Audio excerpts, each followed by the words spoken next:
Alrighty, good afternoon, everyone. My name is Patrick Hawe. I'm an associate member of T3 Trading Group, which is a registered broker-dealer and member of FINRA SIPC. All trades placed by myself are placed through T3 Trading Group. You should carefully consider whether trading is suitable for you in light of your own financial conditions.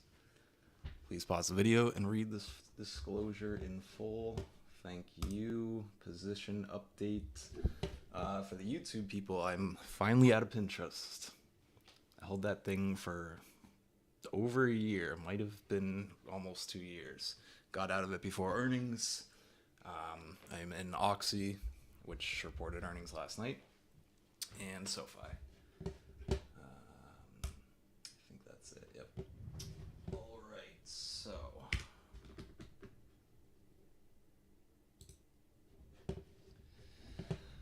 What did the market do today? I'm not even sure, but I do know what one name did today, and I'm sure that everyone else knows as well. SMCI.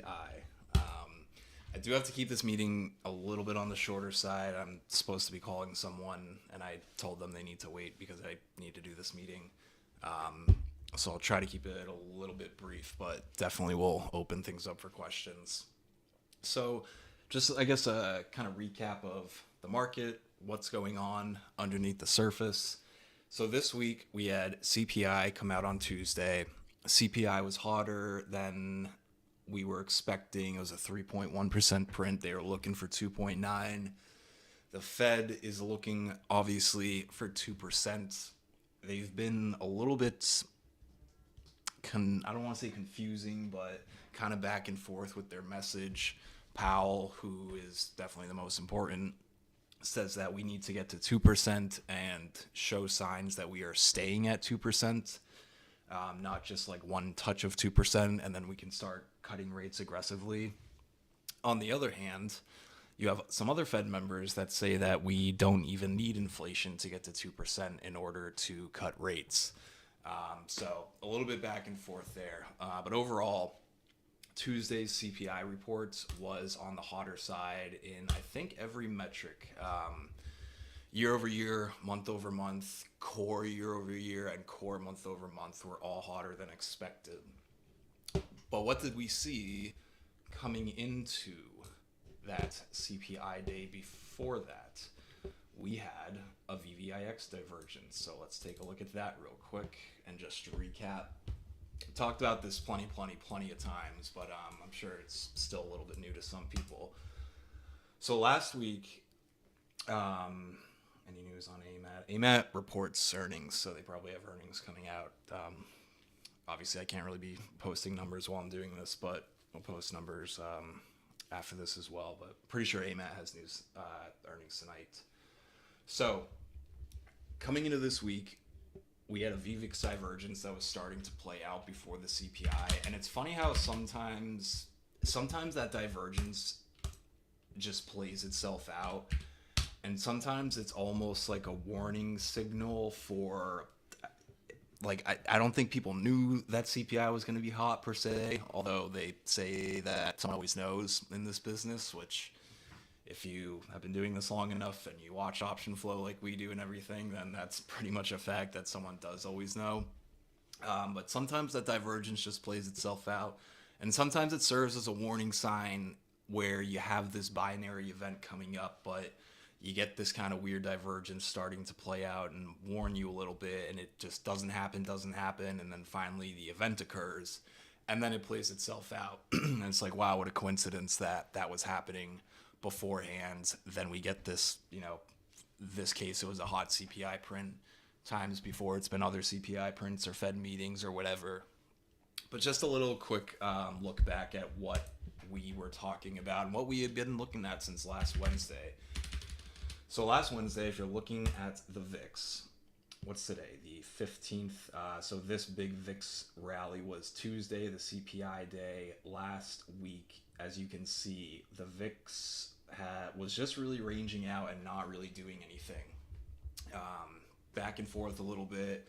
We were talking about this 1450 to 15 area as resistance. 1450 multiple times. It got over that 1450 to 15 like one time, but came back down. Just couldn't really range up in any way, to the point where it's been months and months at this point since that October low that the VIX has really done anything. And although, yes, the VIX rallied a couple times from 12 to 15, a 15 VIX really isn't that crazy at all. If you remember, post the 2022 top, the VIX was staying pretty high for a long time, and it took quite a long time to finally get back down into these like 12s, 11s area, which is like true pure bull market, nothing's really wrong out there, area for the VIX, right? So you're looking at the VIX last week, you're looking at it Wednesday. Last week, starting on like Monday and Tuesday, breaks down, gets back down below the daily ADMA, can't really wake up. If you're just looking at that, there's probably nothing really to worry about. Now let's take a look at the VVIX, the volatility of vol. Feel free to Google search the exact definitions of it, but is often an early kind of warning sign. So this candle right here, yeah, it was Wednesday into Thursday. So Wednesday was the 7th. You can see that exact candle right there that dotted line is on. The VVIX gapped up that day. It traded higher and closed higher than the open intraday. What did the VIX do that exact same day? It gapped down / flat, traded lower, and closed lower. That's weird. Why would the VVIX be stronger than the VIX? We're not really sure exactly, but that's how the divergence starts. So then going to the next day, once again, the VIX gaps, looked like it actually gapped up that day, but still the VIX that Thursday gapped up a little, traded lower intraday, closed lower than the open. Another weekday for the VIX, nothing really to worry about there. What did the VVIX do that day? Wow, the VVIX had a pretty big gap up that day. It still traded down intraday, closed lower than the open, but it closed green, and it closed above the daily ADMA. So that's day 2 of the divergence playing out. Then you come into Friday. What did the VIX do last Friday? A little bit of green, little green candle there. Still below the daily ADMA. Daily ADMA sloped down. Really nothing to worry about. And the VVIX was down a little bit that day as well. But really these past 2 to 3 days or so is just clearly different action between the two. And we knew that this divergence was occurring again as of the middle of last week coming into this week. But we're still trying to, possibly short the market, but do it in a responsible way. We know that this VVIX divergence can sometimes be a couple days early. It could be 3 days early. It could be 5 days early. I've seen it be more than a week early, but it almost always plays out some way, even for a day. Finally, the day before CPI, VVIX, nice strong day. The VIX also had a decently strong day that day. And then CPI comes out. CPI is hot. Boom. Market finally gets hit after it seems like just nothing can hit it down. And again, off the hot CPI report, which it makes sense for the market to get hit off that. These Fed futures, whoever is running these books, I still don't get why those rate cuts are so aggressive, but that's what makes for an interesting market these days. Hot CPI comes out, market gets hit. Theoretically, rate cuts should be pushed back in time, and that Fed dot plot should be, chilling out a little bit. And the VIX finally breaks out on last Tuesday, finally gets above that 1450-15 trigger. Derek did a great job that day buying some of the VIX products with that number as well. But it just goes to show that once you start to see this divergence, and I'm not talking about a little 5-minute intraday thing here and there, this was clearly multiple days where the VVIX was stronger than the VIX for some reason. It could have been VIX options expiration, which I believe occurred this Wednesday. I think that was this Wednesday. And then we have regular options options expiration tomorrow, Friday. But even still, once you get that like multiple days divergence, which again we were talking about throughout the week last week, it's something to pay attention to. And then it finally plays out in the market. And as you all know, market went down last, where's my mouse? There it is. Market finally broke down last Tuesday. Just because the market breaks down and has a down move doesn't mean it's the top. The trend is still your friend for sure. And this is a very, very, very, very strong trend, to say the least. But still, market finally got hit. Market actually did go down. Now it kind of seems like it's back to just, it's never going to go down, but you can't say it's never going to go down when it did go down. SPY went from like 502 to a low of what was Tuesday's low? 492? No, like 490. I know for futures went from, I think it was 50.40 to 49.30. It was over 100 handles to the downside that we got. Which is, decent. If you're looking for a short, you get 100 handles in a day. That's solid. But now here we are on Thursday, and that move has pretty much been negated already. It is what it is. There's a lot of momentum out there. There's a lot of positive things going on, despite, inflation. The report was a little bit hotter than expected, but, 3.1%. Things still seem to be going in the right direction. Momentum's very strong. This trend is very strong. It's staying intact. The trend never really broke on the daily. And Derek spent a good amount of time talking about that I think it was Tuesday's afternoon meeting, which was very responsible of him to do. When you take people are freaking out on Tuesday, market's down, but you take a step back and did anything really break? And the answer was no. And to kind of confirm that, even though the VIX and the VVIX did end up breaking out that day, it closed a lot lower than their high. So the VIX, people are looking for a VIX breakout. Well, the VIX did break out. That doesn't mean it's just going to go up, up, up, up, up. It broke out from 1450, 15 to 18, but then it rolled all the way over, closed under 16 that day. And then the VVIX, same thing, had a huge move higher, got above that 100 level. Rolled all the way, didn't roll all the way over, but closed a lot lower than the high of the day that day. And that was kind of showing us that might have been it. We'll see what the follow through is like tomorrow, but the VIX and the VVIX, the VVIX divergence was forming. We should expect a down move at some point. We got the down move. If it's going to keep being bad, the VIX and the VVIX should probably close strong, and they close with pretty decent upside tails to them. And as a result, the market ended up actually closing with a decent downside tail to it on Tuesday. So then after Tuesday, we're saying, all right, well, let's see how they gap us. Let's see what the VIX does tomorrow. Are we able to gain strength again there? Or do they just kind of fade on out? And for the most part, they've just faded on out, and the market is right back to being as strong as it could be, really. So here we are now 2 days later after that hot CPI print. That VVIX divergence happened. It's not, that's done. We'll see if another divergence comes in or anything like that, and we can, maybe expect another down move in the future. But for now, what we were looking for is what we got. It seems like these days, and most of you guys know this already, but things just happen, and partially it's because the market is structured a lot differently. There's a lot more computers running things and everything like that. It seems like the moves that we're expecting, they happen so much faster.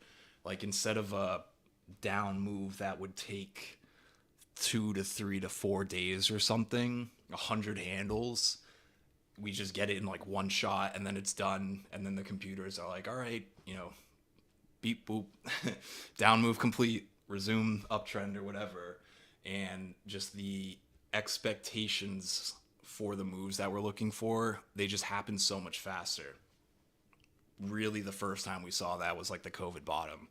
And ever since then, it really seems like things just happen a lot faster in general, which also means the down moves can be crazy when we do get them, and we've definitely seen that. But still, it's impressive. So now here we are 2 days later after our hot CPI print. The market has negated that move, basically saying don't worry about it. Maybe it's just a little blip in the radar, but overall, things are still good. Things are still good. And that VVIX-VIX divergence isn't really there anymore either. So for now, it doesn't really look like there's too much to worry about. Does the market keep pressing higher and we get some extreme extension again? Perhaps. That was part of the problem coming into that CPI too, is we were getting that like no man's land extension, as Derek likes to say it, where we're a little bit extended, but can we go another 3 to 4 points higher? For sure. So you got to be a little bit careful shorting in that area. That's pretty much where we are now. SPY's back up to 502. It's a little bit over 502 right now. It closed that Monday before CPI at 501. So we have fully negated that move, fully filled that gap.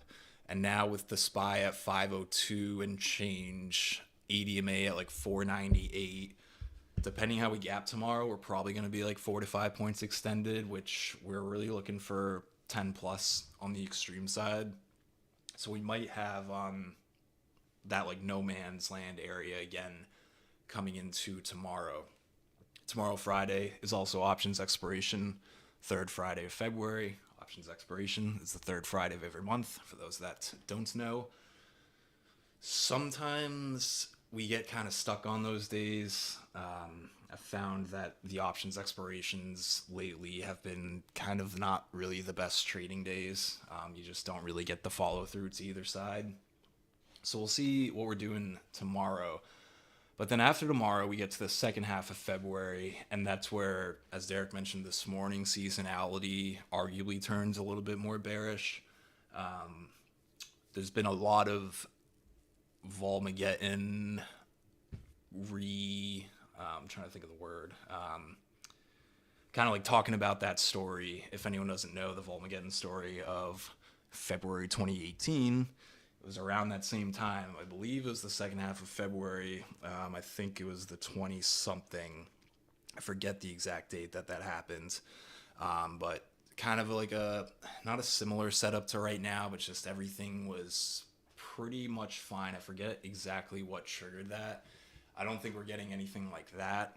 But this is a pretty sick trend that we're in that isn't going to last forever. Definitely not going to last forever. But it certainly can keep going. And for now, there's not really that good of a reason for it to not keep going.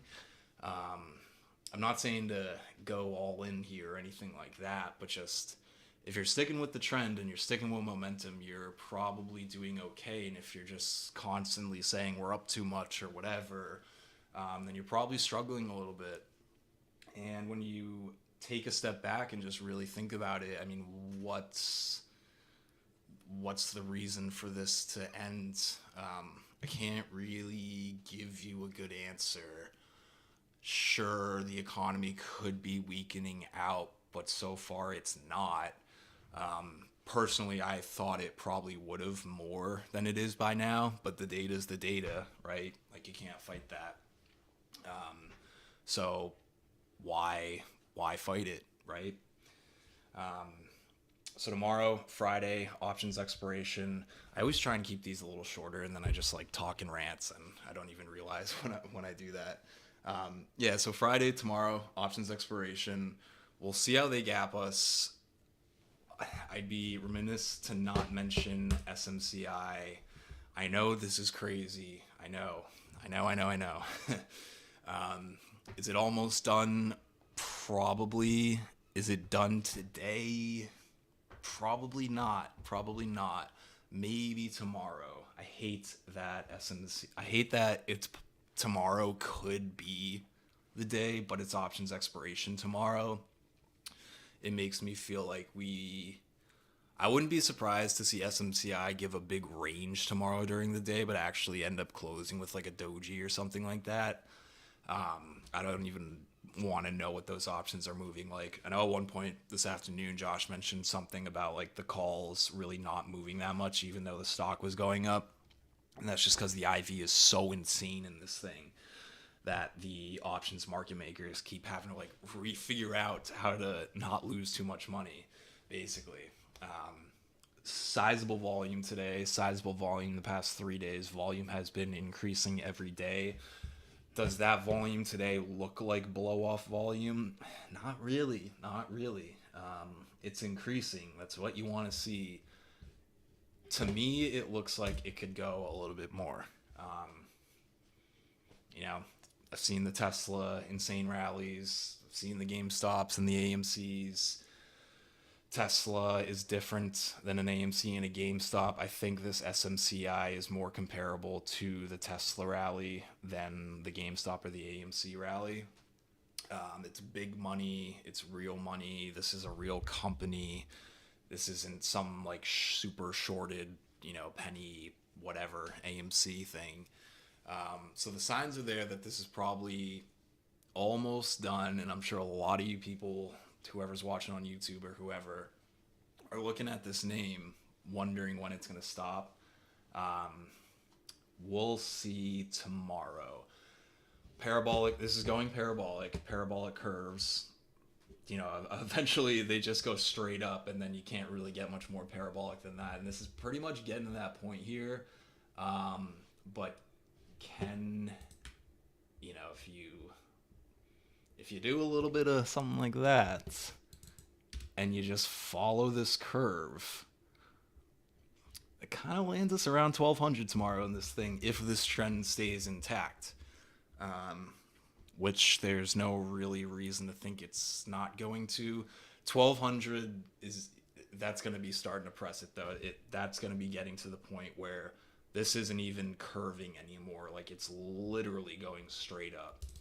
But if you traded GameStop or you traded AMC, especially the AMC one, because GameStop happened first, so that was like a weird thing where it felt like AMC wasn't going to be able to do that after GameStop happened.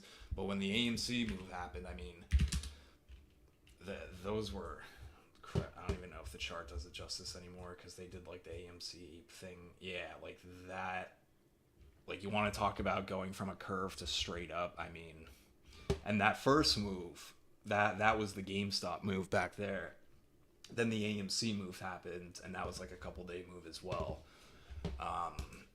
So I'm not trying to scare people. I'm also not trying to tell you to buy this here.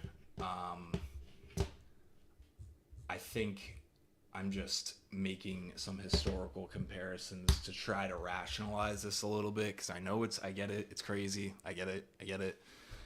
But this isn't anything new really either.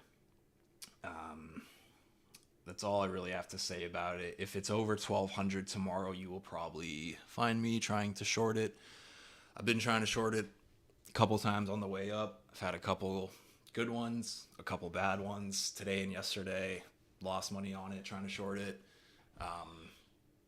But if you're controlling your risk and your reward, can it be worth it? For sure.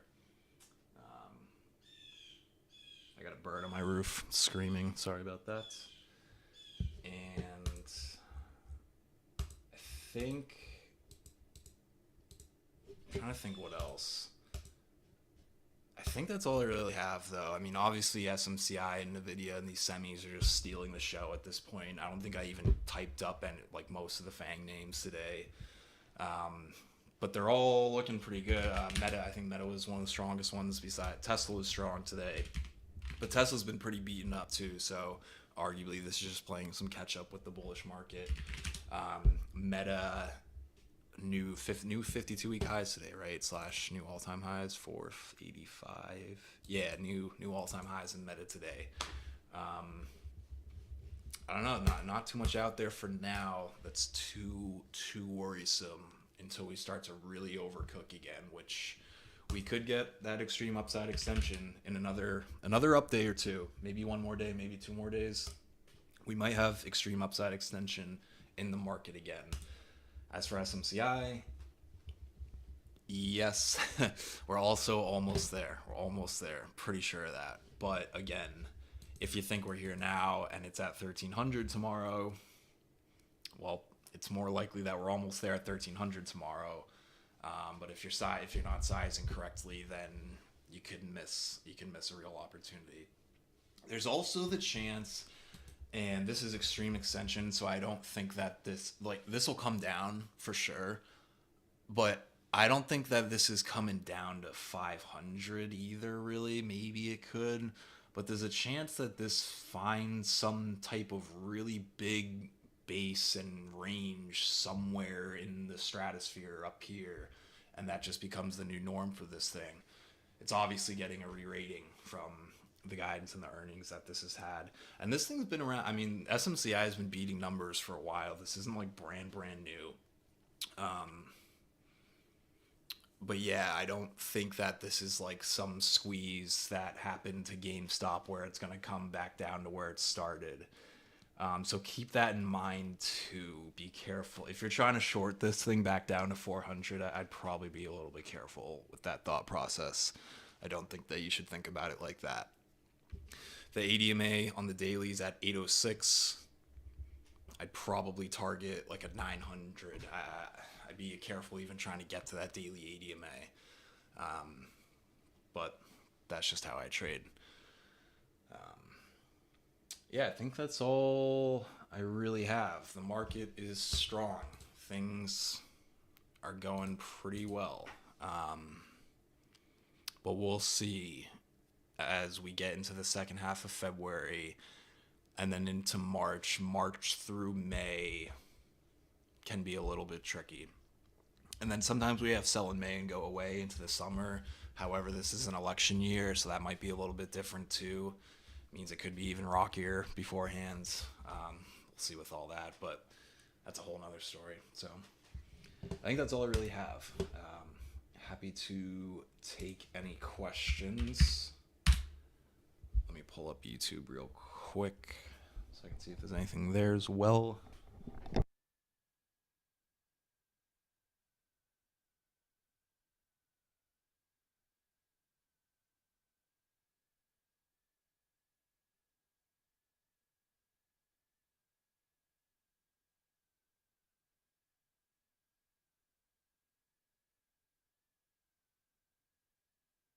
All right, so looking in the VTF first. Scrolling up. A bunch of earnings names out. I think TTD was the best one that we saw tonight. Yeah. 22, 23%. Wow. That's another thing too that we've seen this earnings season. To say one last thing, this earnings season has been pretty good, and the reactions have been pretty good. It was one, I think, coming into this earnings season, we were saying like, okay, let's see, one, how good the earnings are, and then two, what the reactions are. And starting with Netflix and pretty much not everything else, but most of the reports were good, and the reactions to them were good, and they held those earnings reactions, and they're still trading up on them. That's not what you want to see if you're, looking for the top or whatever. You want to see either bad earnings reports, which we're not seeing, or good earnings reports that get sold. And again, that's not what we're seeing. Netflix went up, it held. Meta went up, it held. Amazon went up, it held. Google went down and recovered almost that whole thing. It's down a little bit now. If anything, Apple was one of the weaker ones. Hang on, I'm getting a message real quick.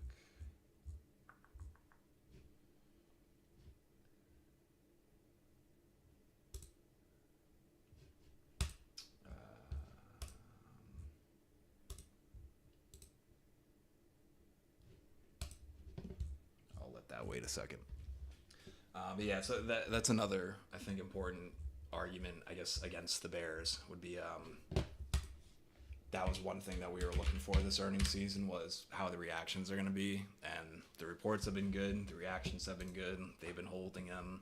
So that's what you do want to see if you're a bull, and not what you want to see if you're a bear. So anyway, let me take a look at questions real quick, because I said I had to try to keep this on the shorter side, and so far I'm failing to do that. Hey Pat, both Derek and Josh. First question from Dave S. Both Josh and Derek mentioned at points in the past that they build into positions by breaking up their orders into multiple parts. As someone who is very skilled at the counter trend, how would you describe your entries are structured on a typical counter trend? So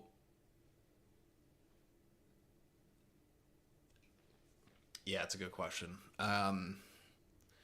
It depends on your time frame. You got to have, I mean, obviously, you got to have like the full game plan in place before you're getting into the trade. I think the main thing is you need to have your game plan, and you can't change your game plan in the middle of the trade. That's something that has wrecked me before. Um, you're looking for like a 5 minute retracement, and then you don't get what you want, so you keep sticking with it, and then you're looking for a 15-minute retracement, and you don't really get what you want, and the stock keeps moving against you, and you're not getting out, and then you're looking for a daily retracement, and at the end of the day, you find yourself down more money and in a totally different trade than you had intended to get into. So I think that is important if you're going, whether it's a 5 minute, 15-minute trade, daily trade, weekly trade, whatever. Know your game plan and stick with that, and don't change it in the middle of the trade. Second would be price and time work together. And what I mean by that is, like I said earlier, for example, on SMCI, if the daily ADMA is at 807 right now, say, and I'm shorting this and I'm looking for a retracement to the daily ADMA, I'm not shorting this and looking to cover at 807. I'm saying, okay, well, if I'm a little bit early and I need to build in a little bit more, and say there's like a multi-day trade for me, and I'm building in on the daily chart. Know how extreme things can go, but also know that if you are a little bit early, if you're a little bit early, this ADMA is going to move up through time. Even if SMCI doesn't keep going up, if it dojis for like a few days or so, that ADMA is going to be 950. That ADMA is going to be 880, 950, something like that. And all of a sudden, your trade is a whole different picture. You have 100 points less of reward than you were planning on in the first place. So for me, when I'm like, say I'm short in SMCI and I think it's going to retrace to the daily ADMA, I'm probably targeting like mid upper 900s. I'm probably not looking for that full retracement. And sometimes that makes me miss some reward, but sometimes, more often than not, it's better safe than sorry, I guess is the way I would put it. Let me just reread your question again real quick. As someone who's very skilled at counter trend. Yeah, so if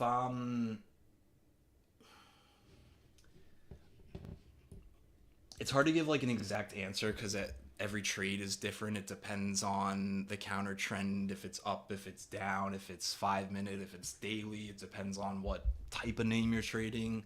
If it's an ETF versus an individual penny stock versus a big name like this SMCI or something like that. It depends on like that, what instrument you're trading.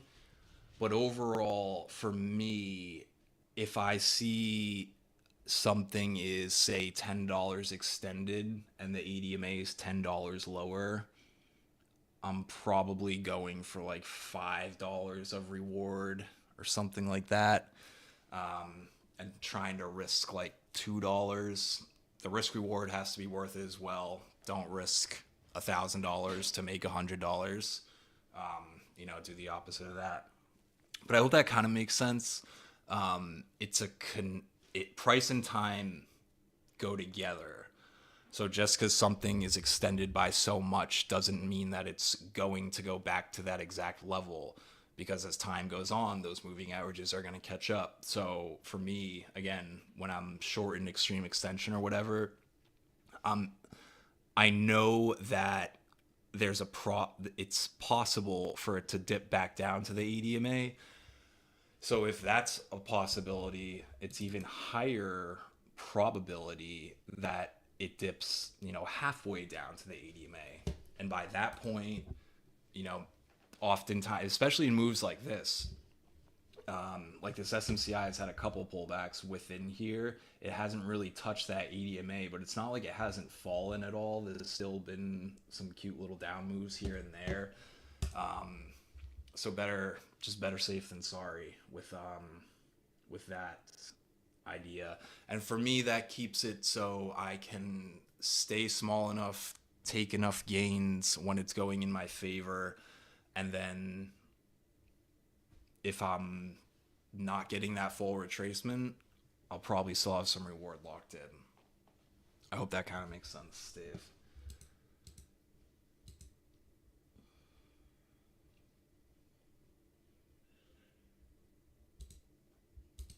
Scrolling down. DraftKings is out.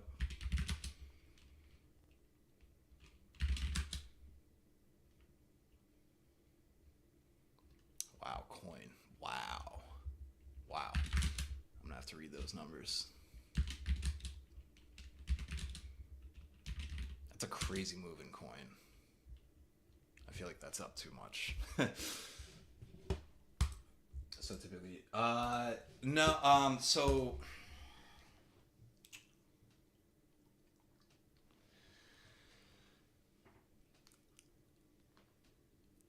I'm trying to think how to explain this. So names don't go straight up or straight down. I know it looks and seems like this SMCI is going straight up, but this SMCI, this SMCI had a red candle at 1050 today, where it went from 970 to 950. That's 20 points of downside, and it still went quote unquote straight up today. So for me, in that example where, like, say I'm starting a new short in SMCI right here, and I'm looking for that daily pivot, or an even better example would be something like, I don't know, say I'm shorting it at the end of the day here because it's up too much and I'm looking for that daily pivot. That daily pivot comes in, it comes down a little bit. It doesn't quite get to that EDMA, but that you have that high point, that high reference point to then use as your out. So if something's extended, it can get even more extended. So I'll have second or even third entry points in that extension if it keeps getting extended. But if it doesn't keep getting more extended and it just kind of goes sideways and bull flags or something like that, then I'm probably using that high as my out and getting outs once that flag breaks. You're looking for, in that extreme extension, you're looking for a correction. Corrections happen through either price or time. So if you're looking, so obviously when you're doing that, you're looking for more of a price correction than a time correction. And you have to have room to build in a little bit if the extension just gets more and more extreme. But if the extension doesn't get more extreme, but you don't really get that price correction either, that is when you have to use that out. And those are, I think, pretty much all of my biggest losses are when I'm looking for that price correction. I don't really get the full amount of price correctiveness that I want. And I don't use the high as my out, and I keep adding.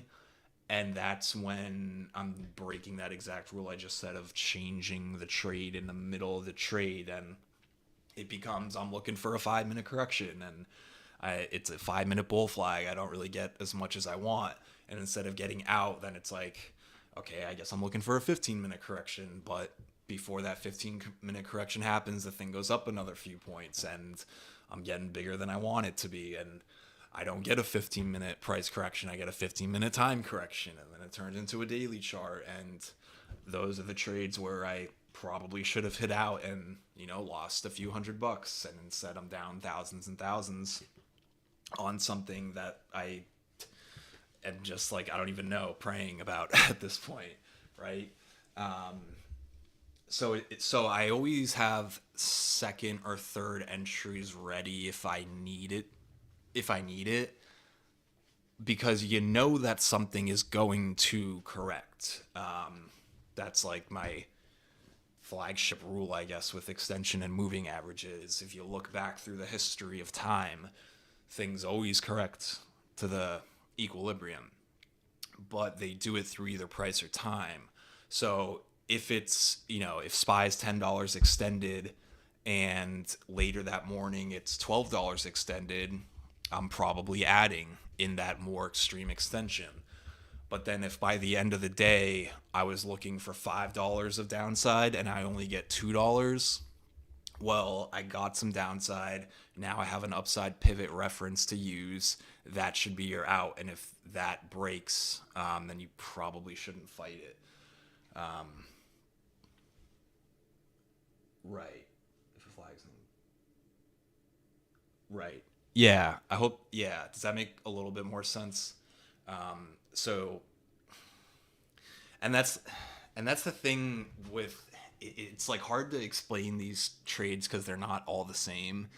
But the point is the point that I'm trying to make is the same. It's either through price or time. In extension it's going to correct, but if it corrects through time and not price, you should probably get out and not fight it. If it keeps pushing the extremeness, it's like an even better opportunity, quote unquote, air quotes. You're gonna get some type of price fluctuation. Even in bull flags and bear flags, things still fluctuate. Prices move up and down a little bit.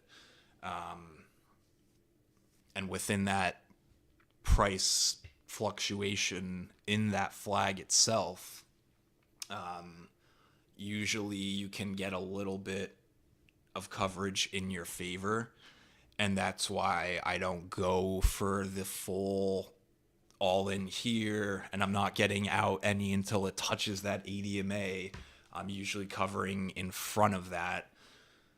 And yeah, and then that pivot is your out.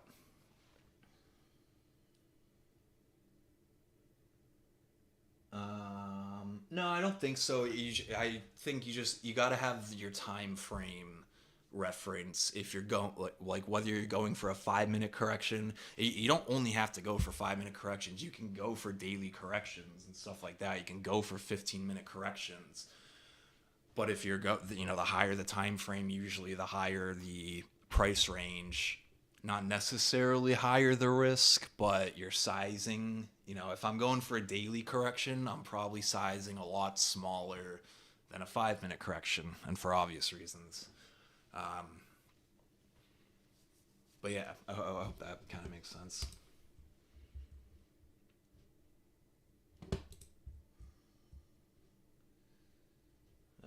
Scrolling down, the VTF.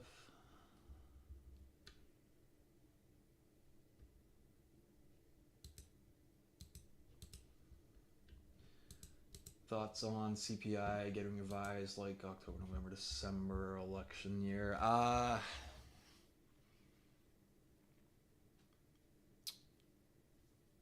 Honestly, Tate, I don't really have any good thoughts on that. We'll see.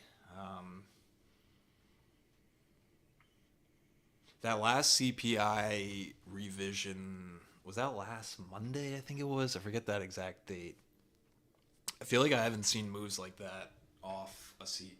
Like, I feel like that was kind of not rare, but you don't really see that as often. I don't know. We'll see. I hate to give you a bad answer, but I'm also not gonna make something up either. So yeah, I don't really have any great thoughts on that. If you're asking, like, is that 3.1 going to get revised that we just had? I have no idea, to be honest with you. I know there's some back and forth with the seasonality at the end of last year and, like, the jobs numbers and stuff like that. we're probably just going to have to wait and see what the data tells us. What do I think of the IWM chart? Hang on, give me 1 second. I got to answer a message.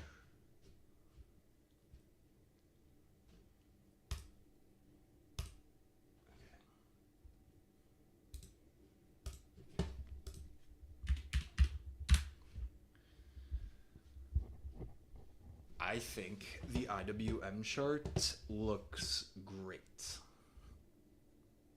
Looks really solid.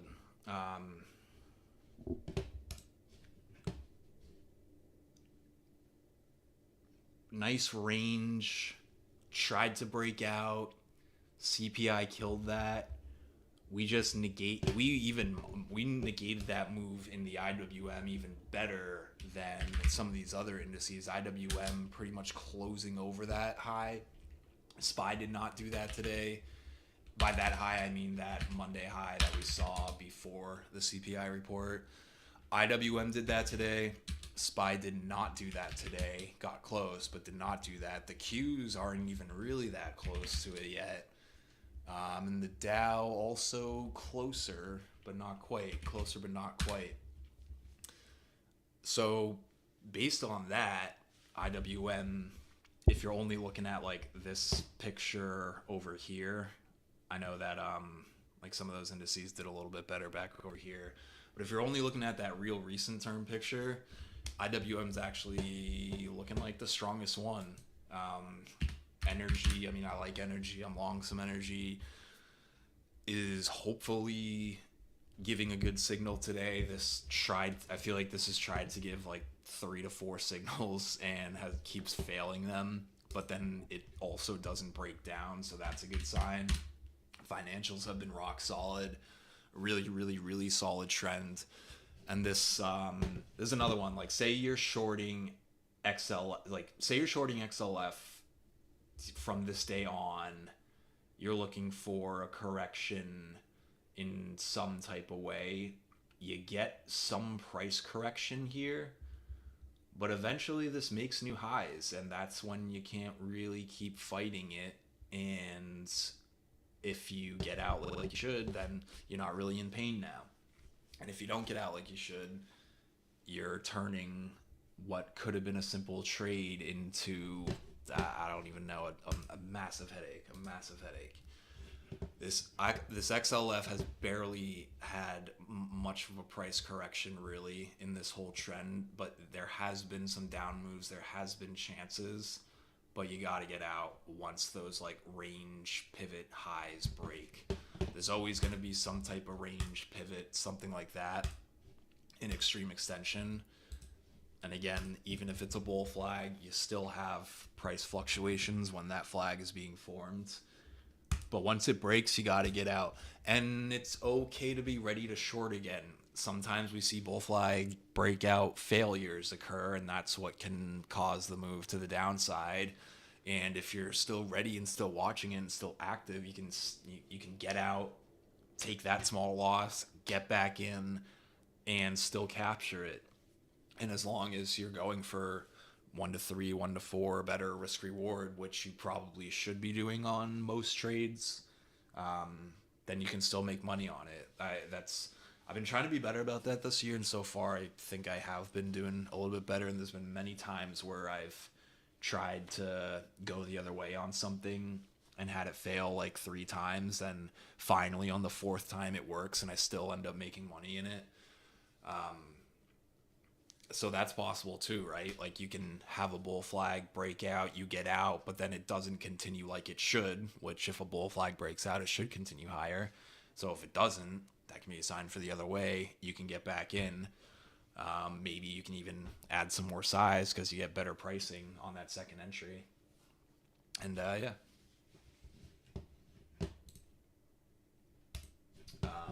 That was a little rant for Dave's question, but going off of the IWM charts, which looks pretty good. This is getting almost extreme extension itself. This is like 6 points extended or so, 5 points extended. That ADMA will be up a little more tomorrow, but I think it's a really good sign for this, that this is above that Monday high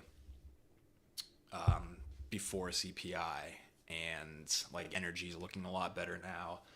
Chevron reported either last week or 2 weeks ago and has held its report pretty well. Oxy, obviously, good day from the report today. So if energy is just getting started, that should help the IWM as well. And for now, there's no real reason to think that these financials are going to come down in a big hard way either. That helps IWM too. So yeah, I think IWM looks pretty good and should probably keep going.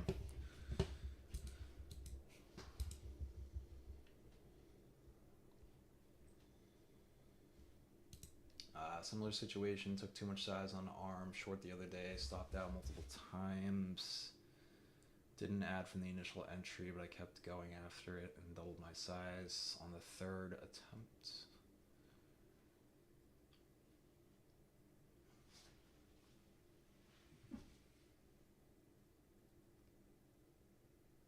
Let me reread this. If you took too much size, I didn't add from the initial entry, but I kept going after it.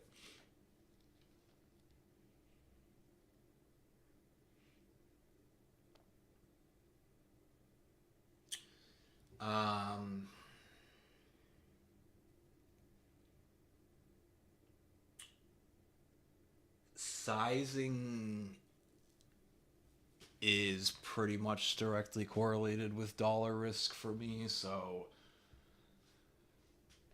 if I, like SMCI, as this gets more expensive and the spreads increase and everything like that, you got to size obviously a bit smaller, but that doesn't mean that your reward has to be smaller either.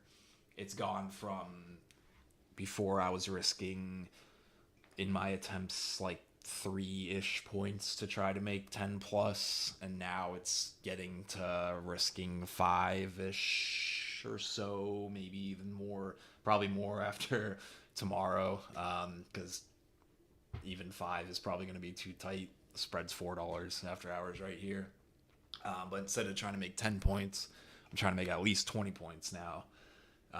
And that's for like an initial cover. That's not the whole thing. This could definitely pay us 50 plus points. So I'm not necessarily sizing down. I'm just controlling the dollar risk that I'm putting on the trade in general. And for something like this, to be completely honest, for my trading, the most part these days, I honestly don't really take one-to-ones anymore. I've just adapted my trading style a little bit differently, and I don't really love doing that. So like if I'm risking 3 points in SMCI, I'm not covering any 3 points down. I'm not taking covers till like 10 points down. I just find the math works better for me. And everyone's trading style is different too, right? Like you got to trade how you're comfortable with. I'm comfortable doing that. Not taking any off at 1-to-1, because technically, if you look at the math, I think especially like newer traders should definitely take their 1-to-1s. But if you take a 1-to-1 and then you get 2x your reward, you're actually only getting like 1.5x your reward, because you took off half the position at 1-to-1. So when you're getting that move that should be paying you 2x your reward, you're not getting that reward because you took some of it off. So that is how I'm also able to more easily try something 4 to 5 plus times and have it still pay on that 5th try. It's because I'm not taking any off until 1-to-2, 1-to-3, sometimes even more than 1-to-3. Maybe I should have mentioned that earlier as well. That's just me, but I've found for when you need to try something multiple times, I've found that easier because the math just works out. And, if something's giving you 1-to-1 and then stopping you, yeah, you're breaking even in it, but you're not really getting the reward that you want in the first place anyway. So for me, I don't mind taking the straight loss because I'm looking for that, 4x, 5x, 10x reward. And again, if you're getting 10x reward, but you're covering in between that 1 to 10x area, you're not going to actually get paid that 10x reward. That's just straight math. So I hope that makes sense, Jim.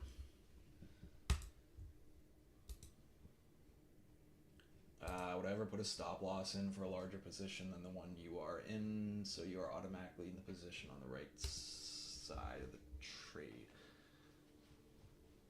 In a larger position than the one you were in. Do you mean like adding, Jerry? Is that kind of what you're trying to say? Would I ever put a stop loss in for a larger position than the one? Oh. Like flipping?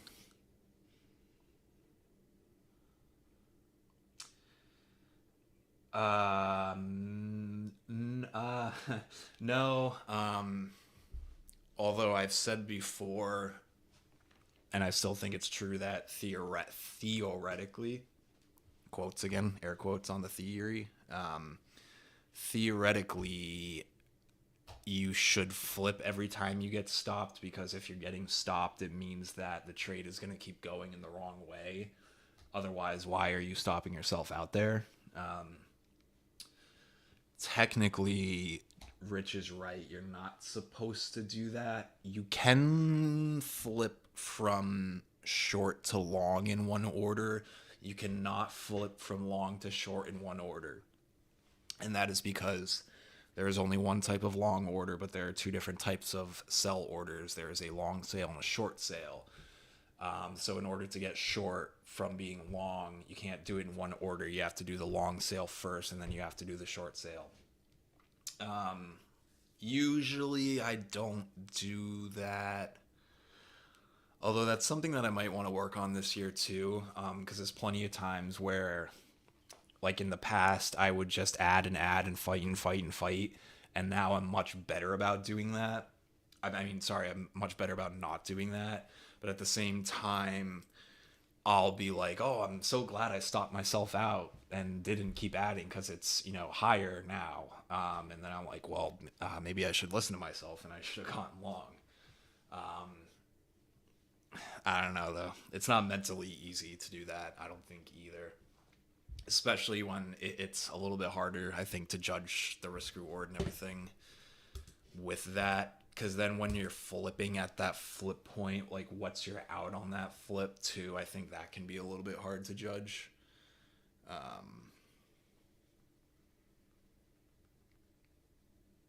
But I do want to try to be a little bit better with that.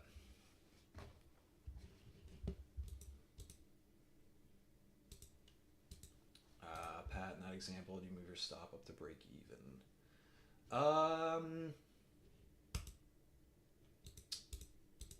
Usually when I move stops, I don't move them to break even. I'm moving them to certain things on the chart that show me that a pivot is coming in.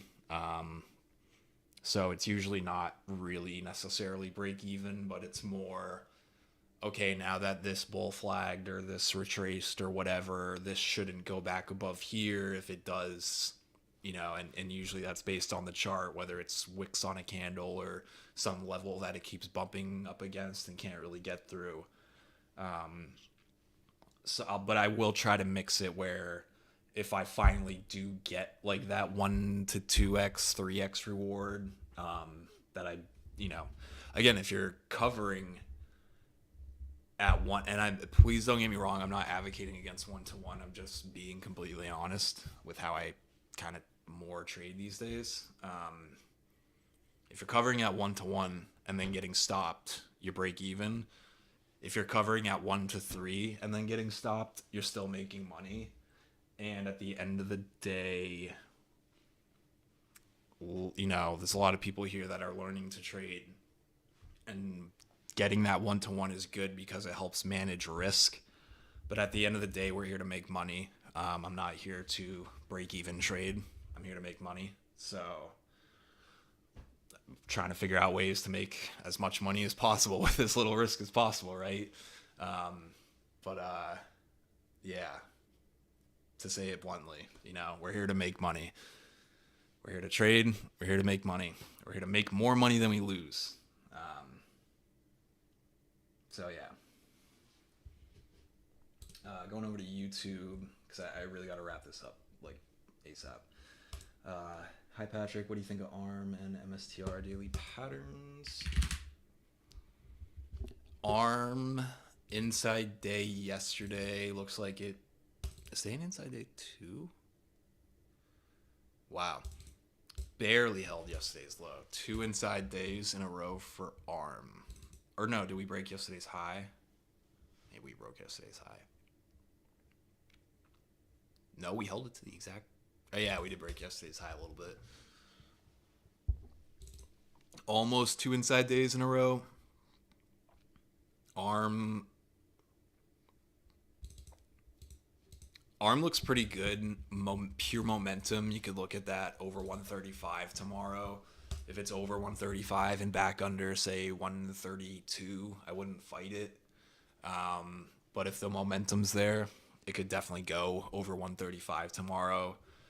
I'm a little nervous about it being options expiration. And when I say nervous about options expiration, I don't mean things are going to go down. I mean things are going to doji and range. But ARM looks solid. ARM looks good. A little bit extended, but it looks good. Also, keep in mind, this is on YouTube, Apex Joy. Not sure if you're aware, ARM has an IPO lockup March 12th.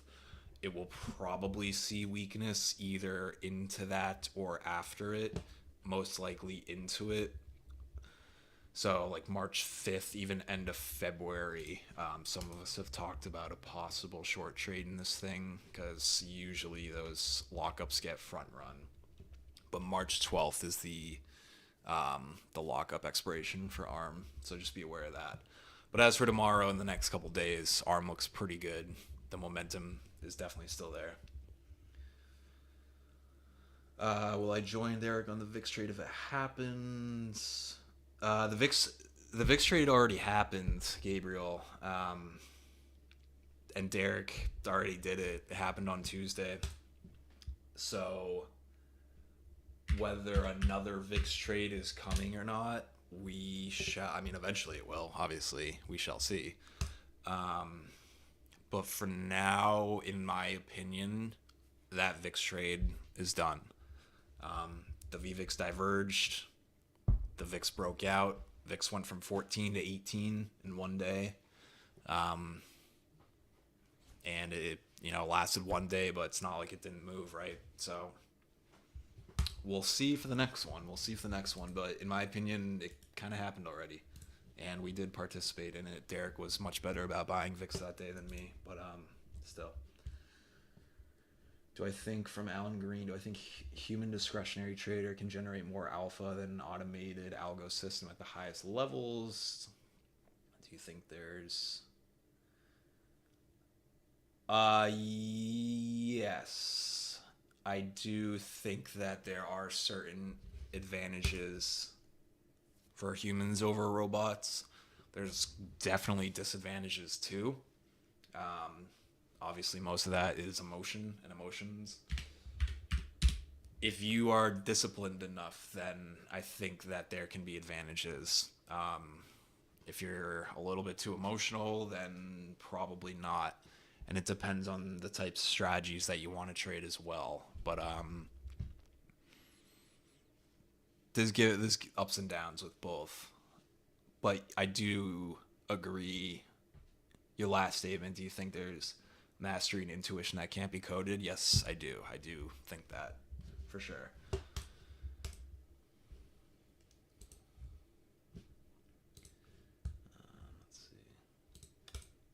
All right, looks like I got through everything. I was supposed to keep this short, and I didn't, but I really got to wrap this up. So,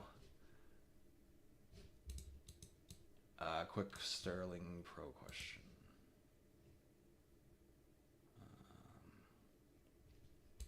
Dave, let me just wrap this up, and I'll answer you offline.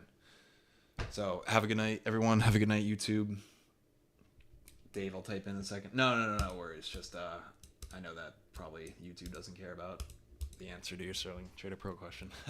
So, have a good night, everyone. Tomorrow's Friday, options expiration.